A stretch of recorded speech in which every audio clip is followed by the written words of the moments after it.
kɛ ka bɔ baara la wala o de kɛra ale ka kɛ baara ye wali faama fɛnɛ milisi ko u ka milisiw bɛɛ de désarmé d'accord o de bɛ jamana sumaya quoi nam u kana mɔgɔ si to yen ni marifa ye ka yaala ni tɛ sɔrɔdasi voilà n bɛ ladilikan de f'u ye merci beaucoup mon frère 20 21 011 allo clé 12 16h28 minutes allo assalamu alaikum alaikum assalam amikum l'enfant du désert le challenger du microphone c'est Ndiaye depuis l'hôtel Mandé oui au bord du fleuve Niger oui chez Salif Keita le footballeur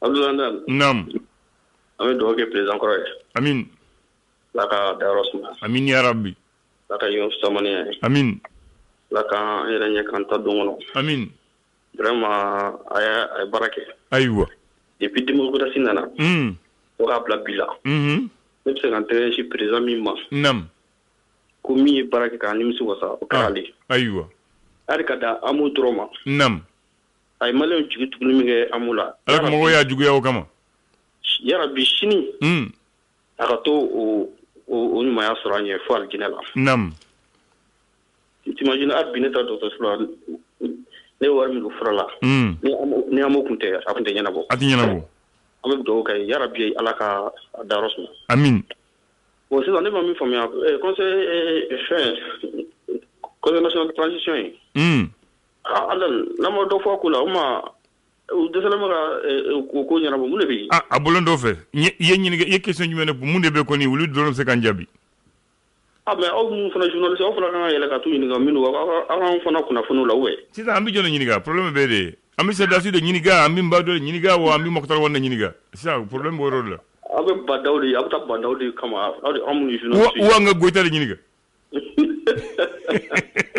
parce que ni ko nga nyini ga le yoro ka chance ça achana ko ka chance nam ugu joro la chara la sita ngoni ye horo kanfo jamana be sira tun kelen ko kelen de selma ga jarabo ninde ba yira ke jamana côté voilà na wala manya nam o chaman fura ka so ma sta déjà donc bitay do awdi aywa ame continuer nanga faso ko kuma amba ka fa bla andan mo do be ulu be propos do tenir radio la c'est des propos insultants ni mo mi ko ete mo yina mai ni mo mi ko mo yina ma ten kaso al ni mo mi ko mo yina ma ten ka dugu kono ka faso mara on se ka fo ke galonte nam mais ni ko mali be ko mo yina ma te e ka faso mara abla amba fo ka fo non seulement do ya ma do wa kuma tien fanante oyi tigana de fo ka jewle mo yina ma te ba ati bon abla andan mo do be ulu faso mara san bi saba an ko to be fo nam abla andan Thomas Sankara Mouflen Modibo Keita d'ailleurs nous avons tout le temps dit que en cas famna on se ka président Clément ka ko réclamer c'est-à-dire qu'on va retrouver mo ka faso barachola Modibo Keita bi nam beni ka choix do se ka fo be ko ka référencer ATT aluma ki nyana voilà amaka nyana me akran ka référencer chukudi e faso mara fo jamana nyamko ka jamana dew sendo faso barala fen mun peke nam jamana nyamko be politique fen ta kunklina fen bubulu kene akola lakana kola fo faso dew ka o famu ko sendo ola nam me ka fo ko aw be jamana kuna tabolo ni rebe aw bolo jamana dew todo au progrès be bomi aywa et puis aw be jamana mi mara o jamana dew ni aw cheka jay ba fo ko cheka jala ani baji aw ba to ko ji ko fe ko ga jamana mara intégrer jamana dew no nam et puis ministre be nommé président ba sigi de bara bolo dans le cas des ministres ministre be claque na jabi foi il ne va pas sur le terrain pour aller voir ce qui s'est passé ce problème de contrôle a manqué tous les autres présidents parce que ni mo nommé ka bla joro la sans do be oti sur ka bara ko na fo ibe ka tara bla tara so ko bara ka fora to na ka makete mais ni président ta kala président ka bara famba kan ka ke contrôle de ye bara di mo ma be wuli ka ta fen la je no asoro a fora to me a exécutera mais na fora ke biski bloc no waru be voter ko di département ma ko bara ka ke jabu be claque na ta ka di ema toi tu ne vas même pas sur le terrain pour aller voir ce qui se passe oui clé jamana mara on n'a pas besoin ka fendo ka gino la ko ki dugo ni jamana de fendo la nam accord de défense militaire ko be ola on ni français re bi lakana sirakan ko be ola 15 secondes. De te cacher. Il te reste 15 secondes. Voilà, donc, au de tu es un gars qui m'a fait qu'à fond, mon inama chamambi, et puis, moi, je ko fana ko radio ko depuis alors que les deux damnera parce que do fana fo kale ma kuma nyama foshi me a émission na mais sans joli joli e be radio kele na me mo shite ka kuma nyama fo e mi ka radio mun ka bola ko bla dor la kuma nyama te ka fo fem na o ma e région isan jabi kany ala ka wala ren amin ya rabbi 20 21 allô Clédou, la parole est à vous. Allô Abdoulaye naam nyale jam aywa ay mon fulan chini ni Allah hinna yafo atete amin ya rabbi Amadou Toumani Touré Allah hinna Amadou Toumani Touré wallahi mo golle jati aywa tabarakallah Allah hinna yafo amin ya rabbi amin ya rabbi mi salmina kureji ma amin amin ya rabbi wallahi atiyabu tombura moga tiyabu baraji alhamdulillah aywa 20 21 011 allô Clédou, c'est pour vous. Je suis avec Bouraïma Traoré à la technique. Allô? Allô? Nam. Namu. Torotei. Comme tu dis. Inna lillahi wa inna ilaihi raji'un. Alaka Abdullah. Nam. Amin. Le sura do be no ko famal yamal misala jarat ayran yara wa mal yamal misala jarat ayran yara. Ni ke Nam. Bon, Amadou vraiment amba apprécié pas kan duguma quoi. Namu. Jamana jola amba apprécié ma de dali ala ka ila ha mani yange. Amin. Ay ni ke nyuma na ala ko kai to tafu tara ay ni duguma na ala ka yafa maula. Amin ya rabbi. Bon amba ko patinya amen ko so ko fama. Ay ni mando ke. Bon mo do na ko malion. Do na ko sama malion. Ayoye, na ko sana malion ayoye ni mo ta bo apprécié no. Nyuma ta ko la nyuma de ka chen e ma ala re ko be sumani de ga ala ko ka be mizan de be no nyuma nduma de peut ala re ke no ni ya fo ko nyuma ani duma bien kono ça veut dire que ala re ke no re be no nyuma nduma ne be no il la jibi apprécié no de o a dina so ne ga nyuma jibe jama so ne ga duma de donc ali en refaire no Amadou Diana pas parce que ka gena ka mais ala na tant ne ke on suppose parce que le ça va le travail ou le donner donc il y a la apparemment ni de la apparemment il va apprécier donc vraiment modo kana foko chaque fois que ni modo sarawe ni modo bora la régler non ok aya kedi donc ni mo munu fene be fanga biwe munu semana munu be no buna foko bolu fene la fenge ka fa no retard non tere ni man manke ni tara be tuma abi pire ayo kita ni man manke ka fa kamna do da dalu fene tie ala tere ne fa ka fa non no ko de amuga foka kai parce que anya ka juma na ka juma de sarano ka ay re jamana mara sala ka o pedo me jamana ame mi jamana mara la ami so go juge comme quoi aka juma nga tana ka juma bon munu be farabugu tene histoire ka farabugu ta ka to ka farabugu kuma foko way aya tiki ay biga gen farabugu be ta non no digu so no se be ga wati la mo jamana o digu be tira be ga to no mo do to a fo kuna tin do ga wa farabugu kera ay biga gen ay biga be celebrer ya ka ko farabugu bin na be ga ngoro ko ta jamana ngoro na farabugu bin na do yimena aywa amena do nyinga be ga ku be no farabugu be ga re na pranga ko fa nyema re be ga akube no mo ko inda na ka ça dit que afon une couille de la de trop malade jamana ka duda otaji la ça veut dire que il be ga ku ni apprécier ni farabugu kuma ko ni ka ko no nga il be ga gena ko farabugu masala libéré non no ko sa go ni fenga dugu de tia ke men bidu mo be ga sa de go sa droite ali taru ga sa kumu na re ali taru ga sa kumu re na mo ga sa mo tre ga wa de ko na la donc mo na fo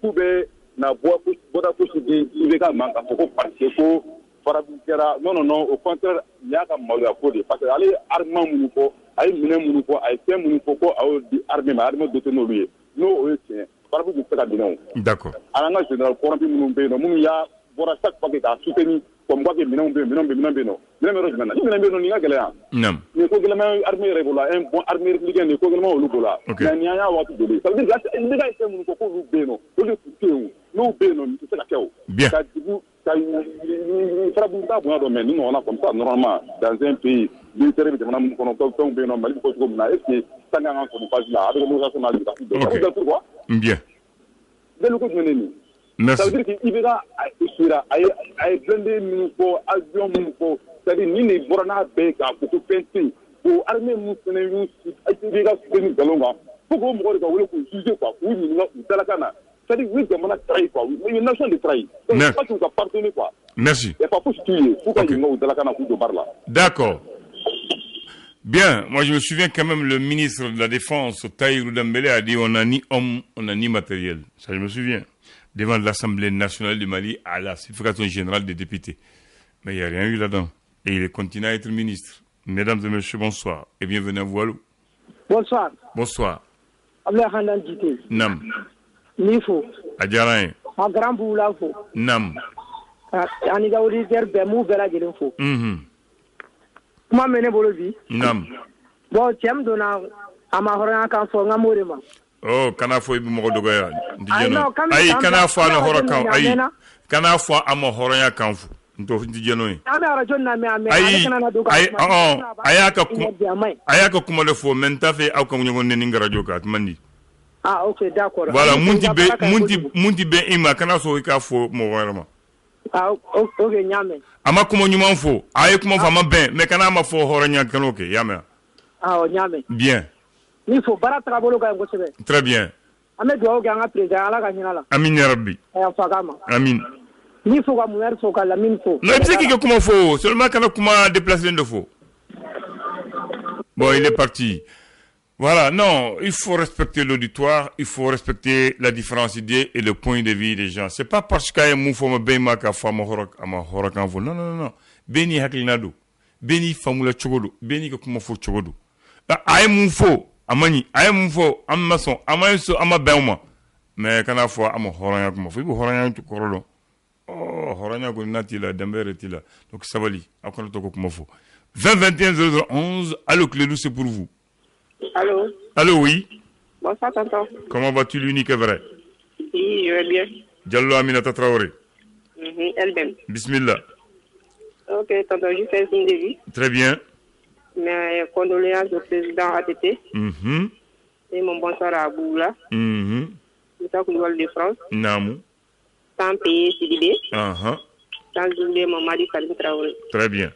Merci bien, tonton. Merci. Que Dieu veille sur vous. 20 21 011. Allô.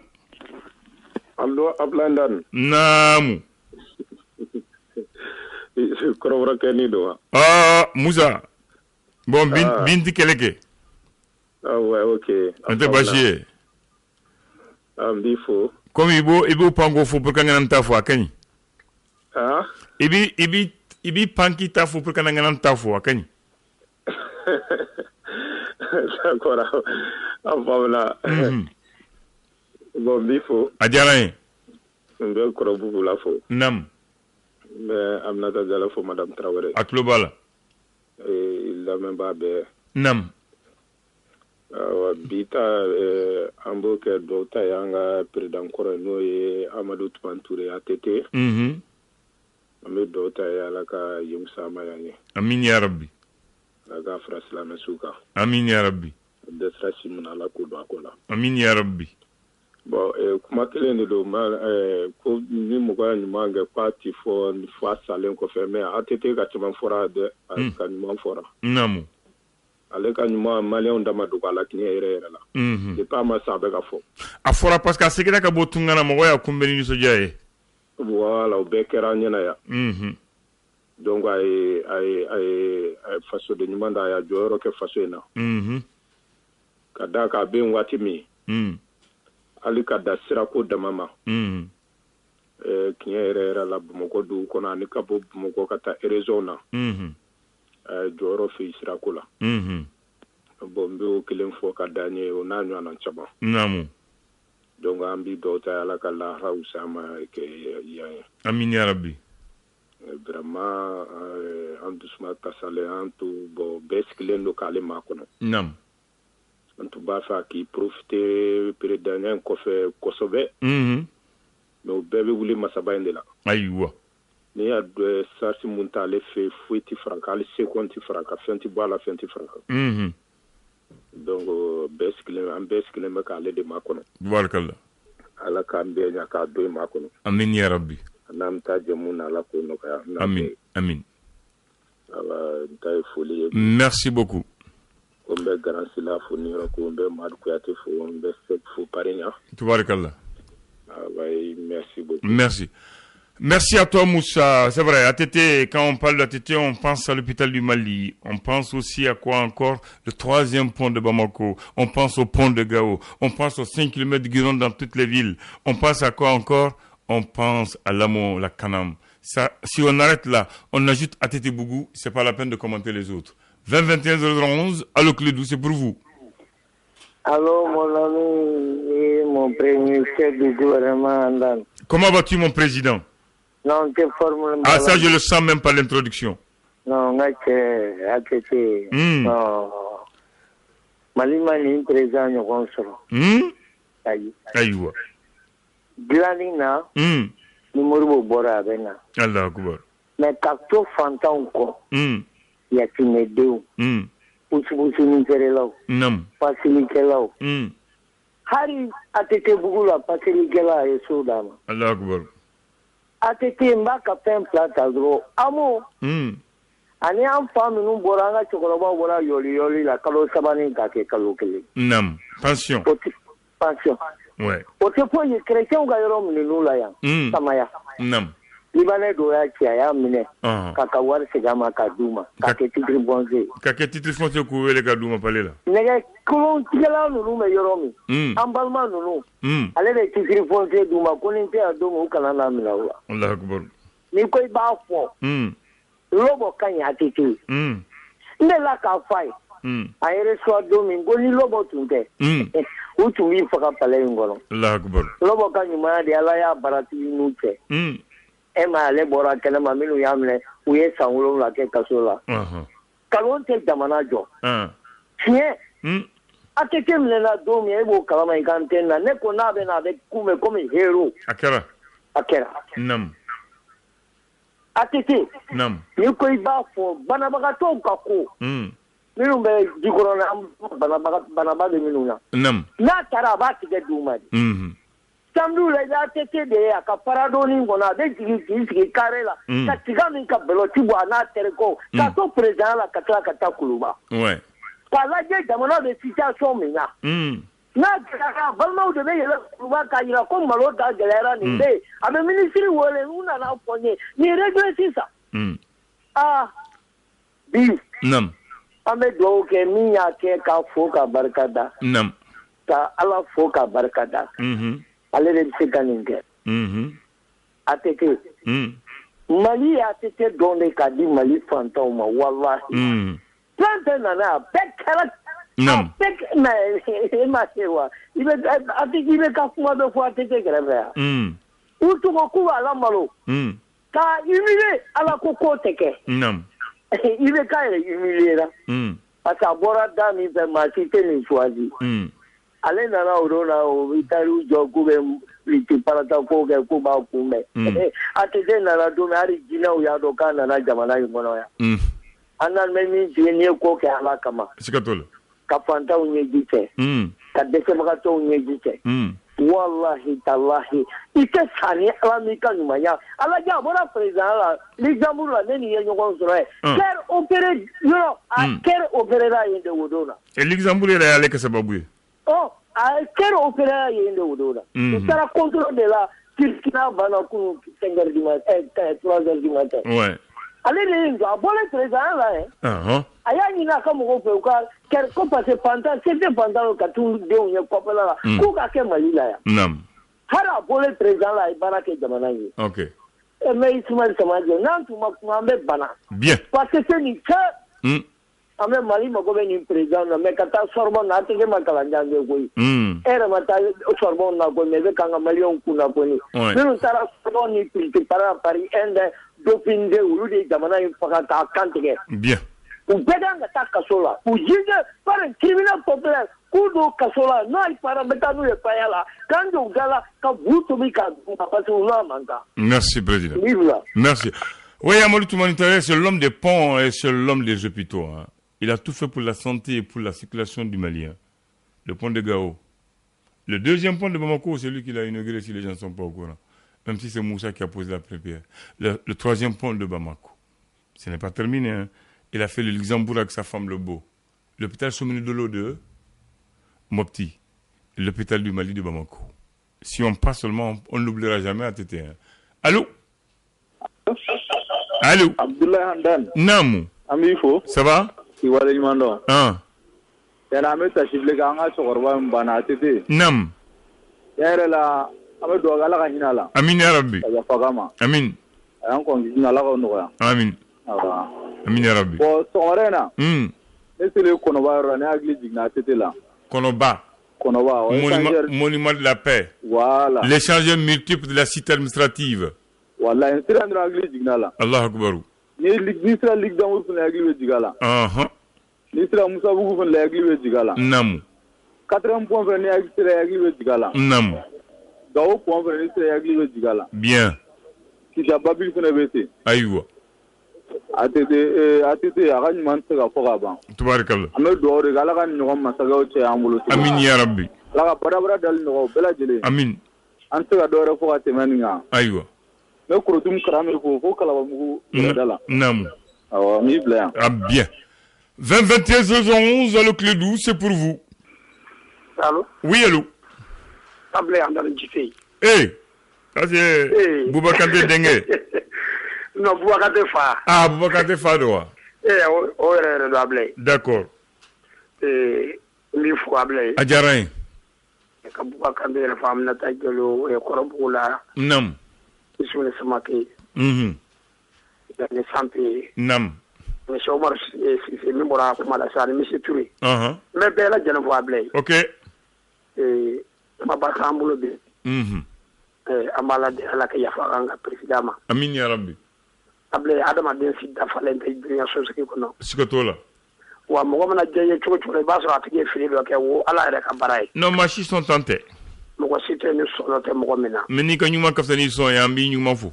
Siga sito la ble o le koso ala ile jahna mane ara jina dila namu sino o tinteke ay fili fitiri nga ka mo ne fiya kono nam maje munu ya sura ka mara kono ambe ala dele ala ka yafa kama amin sino bula ya furo to mina atet mo ga ni go ba titi ga flemme fo able mu ya titi ko janya dunya kono able na titi ko ma fon fena ko aya afuna mne blo ko mbeni ke Able n'a pas à 100%, avec 90% ou avec 80% kala. Ok.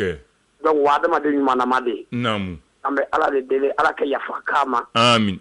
Ani akwa blala munu akabla munu fana so ala ke yafa ka bela jelema. Amin ya Rabbi. Able ala ke ereni anyere nyaka antadu makono. Amin. O de foli tumemolo able ala ke wulare dama. Ikante. 20-21-00, non, il est si divin, j'ai fait exprès, c'est pour le provoquer. 20-21-00, allô? Bonsoir, monsieur Abladan. Bonsoir, mon frère. Oui, ça va, comment vous allez? Bon, moi, ça va, Dieu merci. Ouais, ça va, alhamdoulilah.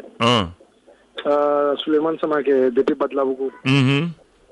Bon, vraiment, on est taché blagué à Nyashi à Tétéma. Nam. Ka foli belelwa Nyashi Abladan, ma ebi ka kuna funi tourna. Namu. Ka foli belelwa la se Bubulama. Nam. Donc, jamana ame ala de deli ala ka bo abo dan ma fe. Amin. Atete mo mana ka to la na fam balma kam tamana mu fo. Mo cité min da falendo. On koni. Donc, atete ay minke. Ni ma nyabulo ame ala deli. Ala ka ya fama. Amin. Ame ala fana deli anga nyama munum be sigila an fe. Ala ka jamana en kanu do la ala ka fantan hina do la. Amin. Sino atete minke ni wasara. Ma cité sera fan fo ka temen kable. Aywa. Able andana mi yere fo kosabe ga foli la. Adjarain. Mi ga émission bela me. Tubarikalla. Radio rete bo clé doula. Alhamdulillah. 24 heures sur 24 avec clé doula. Ah, tubarikalla. Voilà, vraiment mi fo. Merci beaucoup. Kassim Traoré fo nga entraîneur koro do Batlabougou. Aywa, tubarikalla. Kassim Traoré ay entraîneur Batlabougou ko so. Biya tseka boli. Tseka boli. Non, biya bonyana koju. Merci beaucoup. Merci. On va prendre le dernier auditeur et je veux de la dernière information des réalisations d'Amadou Toumani Touré. C'est au compte des élèves et étudiants du Mali. Après avoir construit les amphithéâtres, il a construit l'université de Kabbalah. Mesdames et messieurs. Allô? Camarade Guité Abdoulaye Handal. Oh, quelle surprise! Ainsi va la vie. Ainsi va la vie. Les hommes passent, le Mali reste. Ça, on a l'exemple aujourd'hui. Camarade, j'ai mis une remarque, pardon. Non. C'est le discours à la nation du président de la transition, le colonel Bardon. Oui. Non. Théo Tikelé. Non, à quel discours il y a? Non. Madame Yalame. Yalame. Ah, si, le jour de son investiture? Non, discours de message à la nation, à Kabani. Ah, d'accord. Ne m'en follow. Allah Akbar. Ne m'en follow. Ah, non. Il a tout dit. C'est un fou arabe, un auditeur à Yabefo. Ah, c'est-à-dire, non, Badaw et Chaya. Bien. Non, Alaka Hinala. Amin. Alaka Yapakama. Amin. Alaka Jonkunande. Amin ya Rabbi. Alaka Barka Dakola. Amin ya Rabbi. Anga Meka Saraka Boy. Amin ya Rabbi. Camarade Mbekuma Kiledo les filles.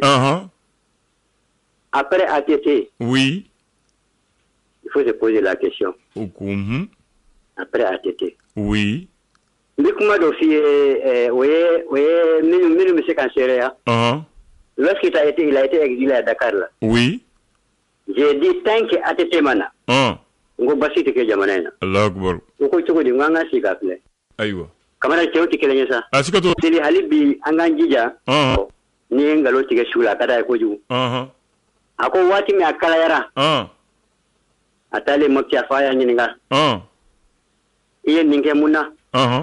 Ako nintuma ninge ko pambe bitala mako bebichi. Allah Akbar. J'ai évité le pire. Bien. Ko Musa na muso na de. Nous maranga duro kono tile tani duro. 2 semaines. Ouais. Malien sita da biromen. OK. Ah, c'est merci Wati Sera, mon prédicateur. Alaykoum assalam. On termine en disant repos à l'âme du général président Amadou Toumani Touré. Amadou Toumani Touré, merci et grand merci à toi. Repose en paix. Je termine par cette phrase. Il vient de Ségou, l'auditeur. Hein. Amadou a fait la route Bamako-Ségou. Amadou a dit ceci à la conférence nationale. Comme Moussa Biné, Tchefarou Tcharamali Kono.